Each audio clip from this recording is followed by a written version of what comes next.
superior fighter, landing more blows, throwing more blows, and generally dominating the action against Holyfield. Holyfield reversed the tempo in round 6, took advantage of a cut over Stewart's eye, which had resulted from a second-round headbutt, and progressively opened the cut to the point where the bout was stopped in round number 8.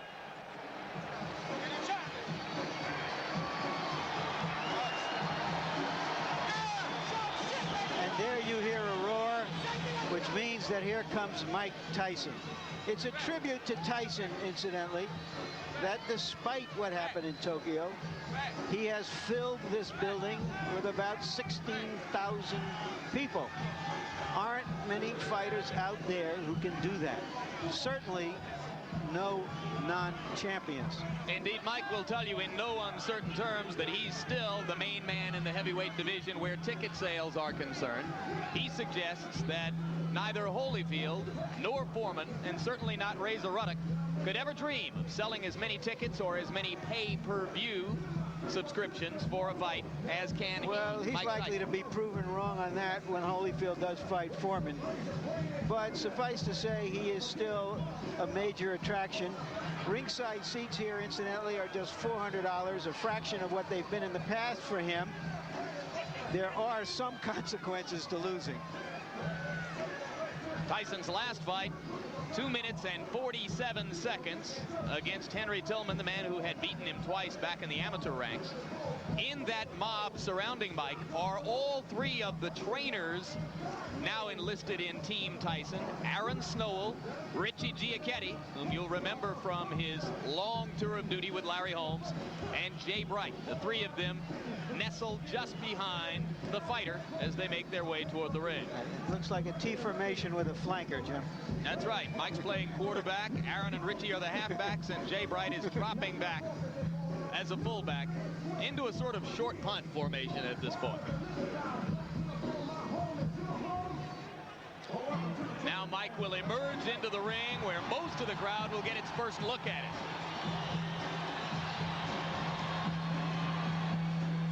What he's wearing is a torn towel.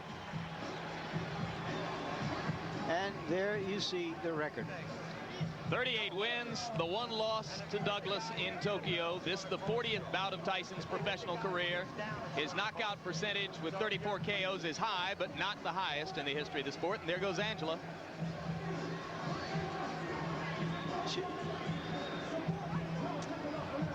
Tyson looks a little fitter. I like Mike Tyson when he looks small, when he looks like a big middleweight or a light heavyweight. So let's take a look at the tail of the tape. And you can see that the big disparity there is in height. Stewart 4 inches taller than his opponent. He has an 8-inch reach advantage. Tyson at 217 3/4 looks to most observers here to be splendidly trained, in terrific shape. And the punch stat numbers, there you see what Tyson did against Douglas. But look what Stewart did against Holyfield. 81 punches around, an amazing number of punches for a heavyweight. Rules for the bout, New Jersey's rules. 3 judges scoring the fight, 10-point must system, standing 8 count in effect, 3 knockdown rule in effect. Neither fighter can be saved by the bell. So right now let's go up to the ring announcer, Michael Buffer, for the pre-fight introduction. Ladies and gentlemen, Don King Productions, in association with the Trump Plaza Hotel and Casino here on the boardwalk in Atlantic City, New Jersey, present the featured bout of the evening. In attendance here at ringside tonight, ladies and gentlemen, our host, a man who's brought 50 championship bouts to Atlantic City in the last 4 years, Mr. Donald J. Trump. And in the ring at this time, the promoter for tonight's great event, and many others through the years around the world, Mr. Don King. This bout is sanctioned by the New Jersey State Athletic Control Board. All the officials shall remain the same except the judges assigned at ringside. For this bout, they are John Stewart, Rocky Castellani, and Eugene Grant. And now, ladies and gentlemen, from the Trump Plaza Hotel and Casino on the boardwalk in Atlantic City, New Jersey, let's get ready to rumble! 10 rounds of boxing in the heavyweight division. The referee for this bout is Frank Cappuccino. Introducing first, fighting out of the blue corner, wearing the black trunks with gold trim. He weighed in at an even 218 pounds. He's originally from England, but now lives and fights out of Brooklyn, New York. His professional record, an unbelievable one, 26 victories, all 26 by knockout, only 1 defeat. He's the number 4 ranked heavyweight in the world. Ladies and gentlemen, Alex, the Destroyer Stewart.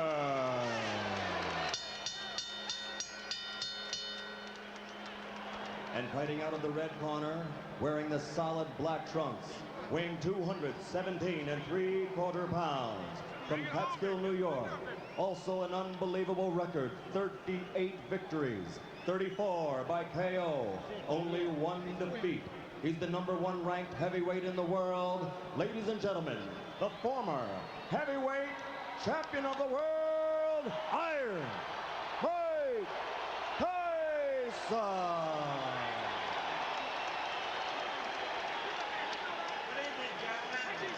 You're both given your instructions by the New Jersey Control Board. Protect yourself at all times. Bogus touch gloves. Come on, come on. Come on, baby. That's right, baby. The question, as in all Tyson fights, can the opponent maintain his poise in the face of Tyson's quickness and menace? Or will he Stay in retreat the corner, Alex. into Michael, stay in the corner. self-defense? Stay in the corner, Michael. Stewart Okay. has stated categorically that he knows he needs to keep throwing punches to try to keep Tyson occupied. If he stops throwing, he'll be dead.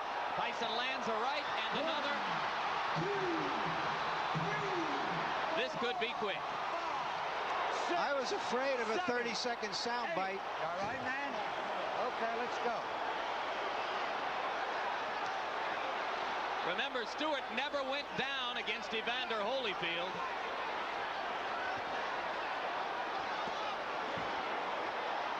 A shot to the body, another solid right hand.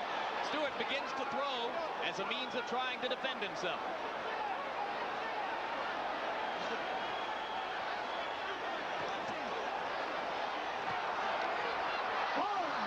That'll be called a slip. And Mike is a little wild as he goes for the kill. A good right hand that hurt Stewart again, but Stewart is still upright.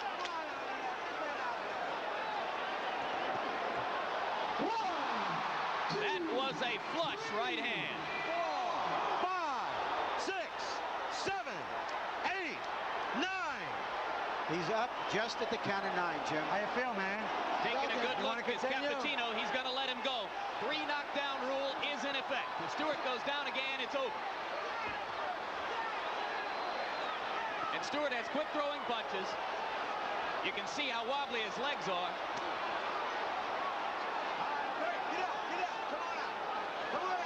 If he makes it through 1 minute and 20, it'll be a small miracle.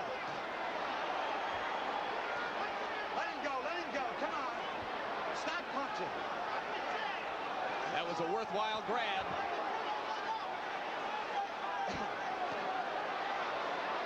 Tyson missed with a left that would have done it. He's very calculating now, Tyson. 2 more right hands land.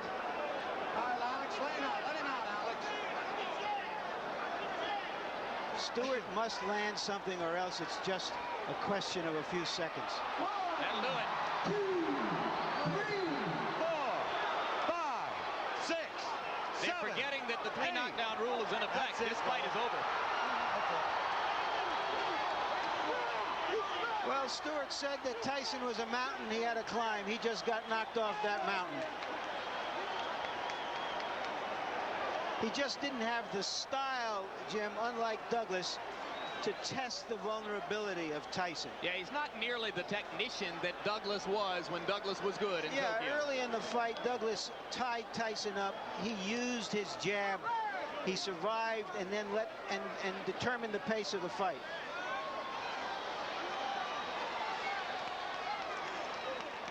Nothing about him. You stay right there for a minute. Let me take a look here. He got caught in the early fight. The first fight, first punch. You know how many times you got knocked down? 3 times. 3 times. The first time, right? Yeah. You remember the first one? Yeah. Yep. Okay. Now, do you think you can stand up now? Yeah. Just stand up for me. Put your feet together as you stand up. Put your feet. No, I'm just holding you to see if you don't fall. Put your feet together. Let him go. Let him go. Let him go. Let him go. Okay, let him go.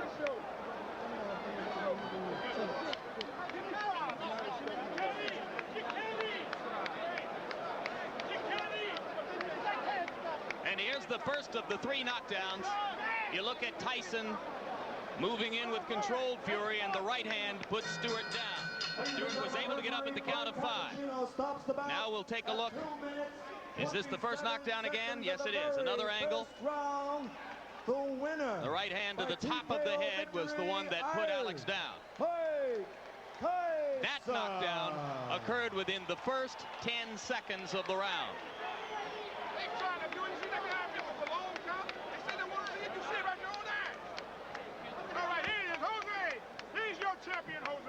Now we'll take a look at knockdown number 2. By this time, Stewart still wobbly from the first knockdown, and he went down without Mike having to land a crushing blow. Another look at knockdown number 2. And you can see that the right hand simply glanced off the top of Stewart's head, but it was enough to put down a very wobbly fighter at that point. And now here's a third look at that same knockdown, knockdown number 2. The left to set it up, the glancing right off the top of the head. And Stewart down for the second time in the round. Still more than 1 minute 40 seconds remained in the round at that point. And with the 3 knockdown rule in effect, it was up to Stewart to try to stay on his feet to make it through round number 1. He was not able to do it. Here's knockdown number 3, which came at 2 minutes 27 seconds of the first round. A right and a left, and that was enough for Alex Stewart. Referee Frank Cappuccino began the count, which was academic at that point because of the 3 knockdown rule. Another look at the third knockdown. Solid left to the side of the head, but by that time it was the accumulation of punishment throughout the round which contributed to Stewart's demise. So Mike Tyson, in his 3 fights in this particular ring, his last 3 fights I should say in this particular ring, has a 91-second knockout, a 93-second knockout, and this one 147 seconds. 3 first down knockouts in his last 3 appearances here in Atlantic City for Tyson. Punch stat statistics for the 1 round in the fight. Tyson threw 46 and landed 21. Stewart given credit for having landed 4 punches. He stopped punching somewhere early in the 2nd minute of the round and simply tried to survive from that point on, with the by now obvious result. So this crowd remains on its feet, almost everyone still here in the arena, as they await the official announcement. And we wait to see if well, they've gotten the official announcement. I was looking at replays, and I'm told now that the official announcement has already been made by Michael Buffer. And we wait now to see if we'll get a chance to talk with Mike Tyson about this, the 39th victory of his professional career.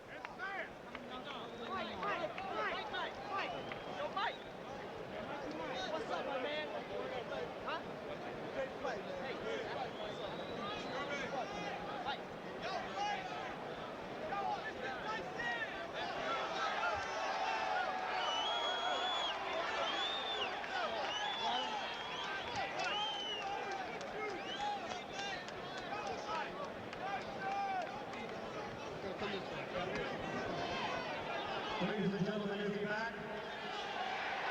Iron Mike Tyson, 227 of the first round. And here comes Mike Tyson to join us now at ringside. Congratulations on victory number 39. You came out with fury, to say the least. Knocked him down in the first 10 seconds of the round. If I can get you to turn toward the camera a little bit, Mike, how important was it to you to score a first-round knockout tonight? Well, I mean, I knew he was a dangerous fighter once he got warmed up.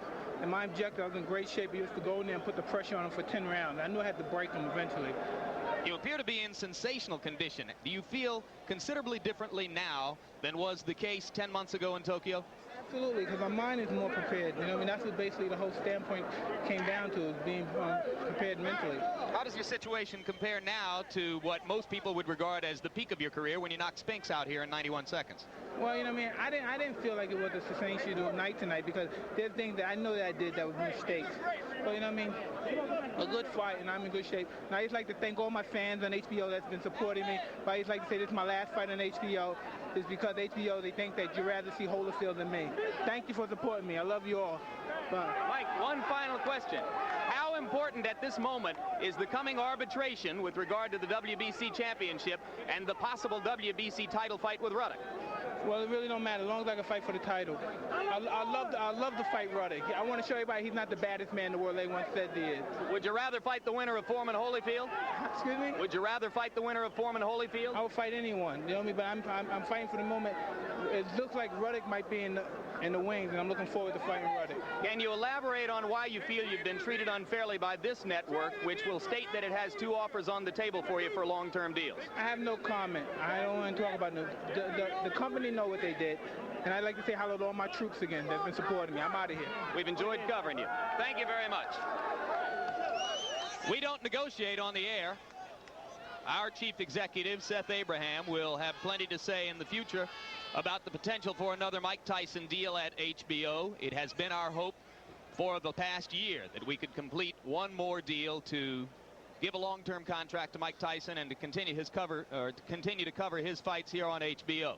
But there'll be no negotiation on the air. That will take place between Don King and Seth Abraham. We're grateful that Mike was willing tonight to come and speak to us at ringside in the midst of what is, quite candidly, a frosty period between us and him and his promoter, Don King. So Mike Tyson has the 39th victory of his career, the 19th